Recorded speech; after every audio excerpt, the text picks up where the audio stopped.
Hey there, everybody. Welcome to our preview for the Blacklist Season 9, Episode 21, Marvin Gerard Conclusion Part 1. We are getting two parts to this conclusion, two-part finale event.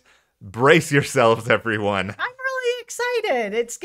I think it's going to be really good. I mean, Marvin really showed at the end of this last episode that he has a lot of ducks in a row to really go up against Reddington. I mean, I think we all kind of know that he's going to end up losing. We're not going to go into season 10 and, Reddington is gone and Marvin's running the show now or anything like that. But it's all about the journey and the battle and to sort of see the back and forth between them. I think it's going to be really fun. We're going to talk a lot about our expectations, things that are out there for this episode. Yeah. There's also been some news on season 10 that has come out over the past couple of days, so we will dive into a little bit of that as well in this video. Yeah.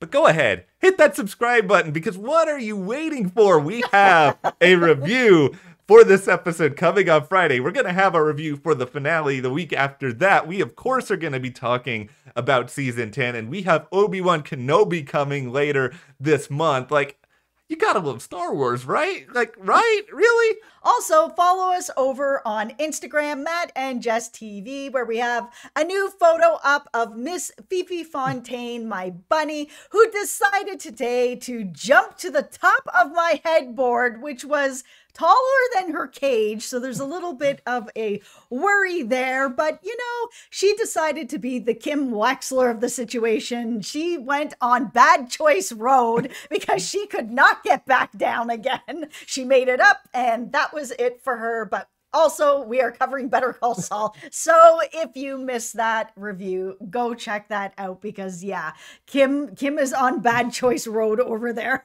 This bunny, this was really like, the cat going up in the tree and the fire department having to come and pull the cat out sort of situation. No, she's something else. Okay, so let's just start here with the season 10 news, because this is something that's just come out. So, all right, bad news. Let's just get this part of it over with first and foremost.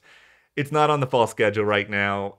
Bad Choice Road. Yeah, clearly they're going down Bad Choice Road in BC. Like, I guess theoretically it's possible that it changes, but for now it's not on the fall schedule. The reports are that it's still going to be a full season, so, we're going to move forward with the expectation or hope that it's 22 episodes. Full season can mean a lot of different things, but let's be optimistic, everyone. Why not? There's a way to make that work. Absolutely. Okay, there's also a bit of news out there that John Eisendrath, who is the showrunner over on Blacklist, is now also going to be the showrunner of a new show. So there's been a lot of sort of questions that, you guys have been asking on Twitter and, here at the channel. What does that mean for John and the Blacklist? It does mean that he is still going to be with the Blacklist. Is it possible that they'll bring in a co-showrunner for Blacklist? Sure, but he is still going to be working on the Blacklist, so don't worry. Yeah, that's great news, because I just think bringing in like a totally new voice at that position on their own this late in the run would be bad. And, the first couple of episodes this season I didn't think were that great, but I think since then, Eisendrath's done a really good job. I mean, this past month or so in particular, some of the best Blacklist we've had in a very, very long time. So we can all breathe in a nice sigh of relief here with that. Hey, you breathed it in. That's all that matters. Okay, we're also going to talk about why is NBC not promoting this? Because one of the comments that we often get when we do these previews is, where is the promo? And I feel like, every time we're kind of like, there is no promo. So we're just going to remind everybody that there is no promo. Yeah. And there hasn't been like all season. You shouldn't expect this to change for season 10 either. And all right, so NBC, for those who don't know, in the middle of May, there's these events called upfronts where executives come up on stage and talk a lot about what's working at the network, what they're planning. And through all of this year, I think we really got a better sense as to why NBC itself doesn't care that much about the Blacklist anymore, yet they still keep bringing it back. Like, there are no promos. The Twitter page, despite our efforts to sort of take it over, they will not give it to us. No, we have not gotten the Blacklist Twitter account. Like, a lot of this ultimately just comes down to the fact that NBC doesn't own the Blacklist. This is a Sony television show, and NBC in particular, they're really hyping up their shows that are streaming on Peacock. And if you have Peacock, you've probably been like, okay, there's a couple Blacklists over there, but they're all just like the most recent episodes, like full seasons of Blacklist or over on Netflix. And I think NBC, they don't want to invest that much money in a show that they're not making that much money on. I think the real reason it keeps coming back at this point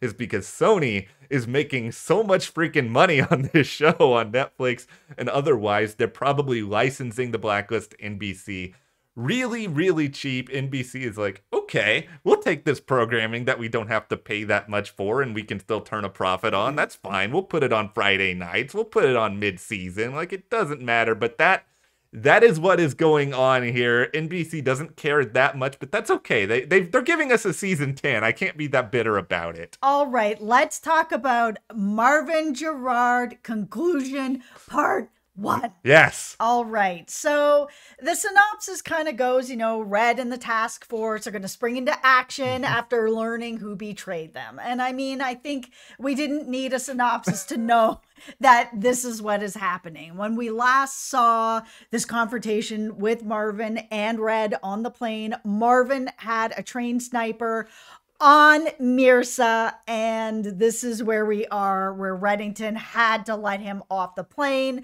We saw Weecha maybe having a heart attack or something was going on where she just couldn't handle what was going on, and that is where we are with this. So I guess the good news here, and I don't think this is a surprise, is that, per the photos, Weech is all right. Like, she's, okay, maybe not all right, but she's in the hospital. Not all right. She's back in the tent. She's not dead. That's the good news, everybody. Weecha is not dead. She's in rough shape, and it seems like Marvin's still kind of around as well. There's like a confrontation in one of the photos with him and Reddington. Like, one of my real questions was at this point, if you're Marvin, do you just get out of Dodge and just like, if we're gonna bring in another Better Call Saul reference, we did this in the past, call Ed the vacuum repair guy and just go off somewhere with a new identity. But he's not going anywhere. He is playing with serious fire. Yeah, I think he feels probably pretty confident. I mean, Reddington wasn't around for 2 years. Who was Marvin? And not only had he watched these videos to prepare himself to, run this empire until Reddington came back, or at least that seemingly was the plan at the beginning of all of this for Marvin.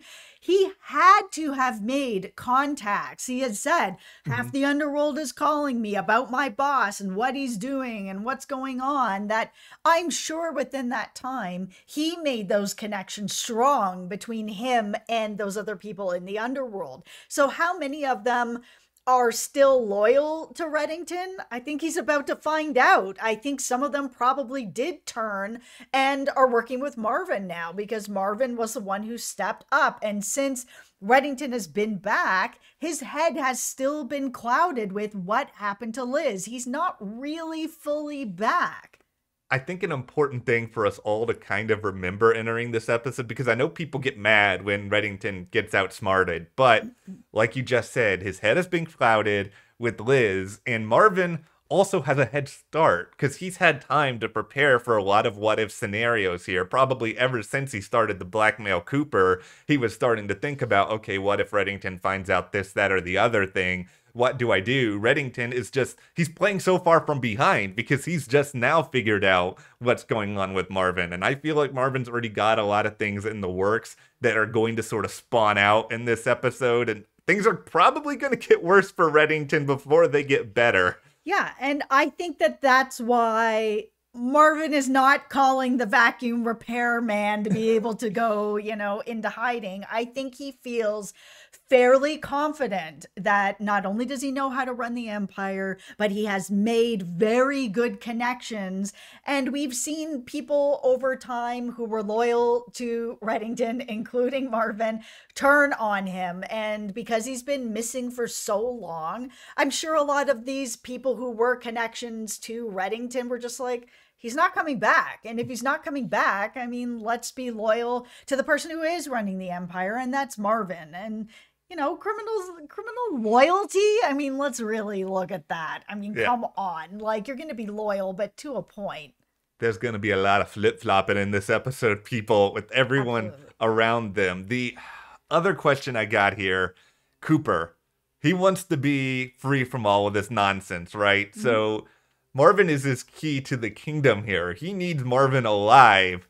Reddington wants Marvin dead, I would assume at this point. This is probably going to be a conflict at some point in these episodes. Yeah, the thing I'm starting to wonder is, like, I felt that Reddington kind of missed the mark in this last episode. If this was the old Reddington before he was overcome with grief, he would have just shot Marvin dead in his chair before Marvin could have pulled out this phone to be like, hey, by the way, it would have been, he'd already be dead.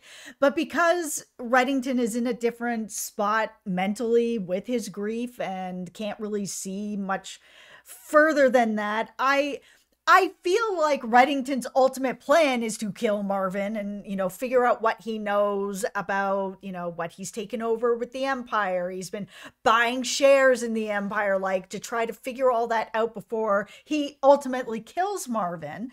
And because I feel like Fisher Stevens is probably not going to come back next season, I originally thought he was just going to get killed off. And he might.